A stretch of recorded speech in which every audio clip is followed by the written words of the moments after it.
நடக்கக்கூடிய விவசாய கண்காட்சிக்கு வந்திருக்கோம். இங்க வரக்கூடிய அனைத்து விவசாயிகளுமே இது தென்னையில காண்டாமிருகம் தாக்குதல் வந்து அதிகமா இருக்கு. அதுக்கு என்ன தீர்வுன்னு சொல்லி கேட்டிருக்காங்க. அதுக்கு நம்ம ரிச்ச பயிர்ல வந்து பாத்தீங்கன்னா ஒரு அழகான ப்ராடக்ட் இருக்கு. அதாவது இன்ஃபினிட்டின்னு சொல்லுவோம்.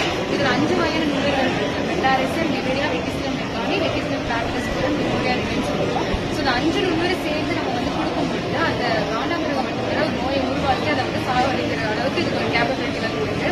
இதுக்கு எப்படி கொடுக்கணும்னா ஒரு ஏக்கர் எடுத்துக்கிட்டோம்னா நமக்கு 70 தென்னை மரம் வரும். ஸோ ஒரு ஏக்கருக்கு வந்து 2 பாக்கெட்டு 75 லிட்டர் தண்ணியில வந்துட்டு ஊற வச்சுட்டு ஒரு மரத்துக்கு 1 லிட்டர் அந்த அரவணை எடுத்துருப்பீங்க இல்லையா, அதில் வந்து நீங்க ஊற்றி விட்டாலே போதும். மிச்சத்துக்கூடிய அந்த 5 லிட்டர் வந்துட்டு குப்பை கிழங்குலையோ அங்கங்க இருக்கக்கூடிய அந்த மக்களை குப்பைகளை வந்து நீங்க தெளிச்சு விட்டா போதும். ஏன்னா அங்கங்க தான் உங்களுக்கு புழுக்கள் எல்லாமே உருவாக இருக்கும்.